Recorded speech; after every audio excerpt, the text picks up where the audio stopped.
నేను జామాకులు చూపించాను కదా, జామాకులతో కషాయం, అదే గ్రీన్ టీ కషాయం అంటే బాగోదు అని చెప్పాను కదా.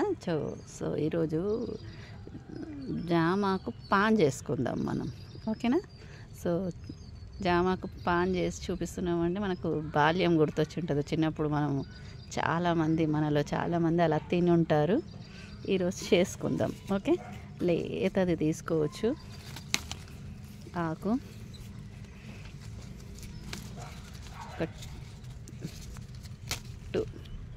2 లీవ్స్. ఇందాకే వర్షం పడింది, ఇప్పుడు కూడా పడుతుంది.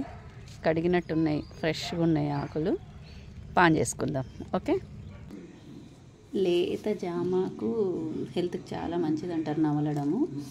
సో జామాకు పాన్ చేసుకోవాలంటే జామాకు చింతపండు కడిగి రెడీగా పెట్టుకున్నాను. చింతపండు, దానిపైన లైట్గా కారం, కొంచెం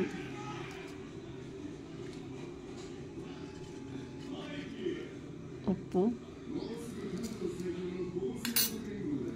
సో దీన్ని చుట్టేసుకొని తినేయడమే.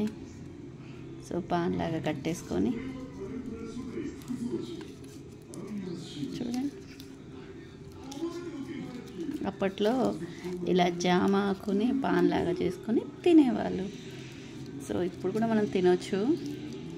ఏవో బయట కొనేవి కాకుండా ఇట్లా హైజీన్ హెల్తీగా ఉండేటివి తినడం వల్ల చాలా వరకు మనకు రోగాలు రాకుండా హెల్తీగా ఉంటాం, ఓకే.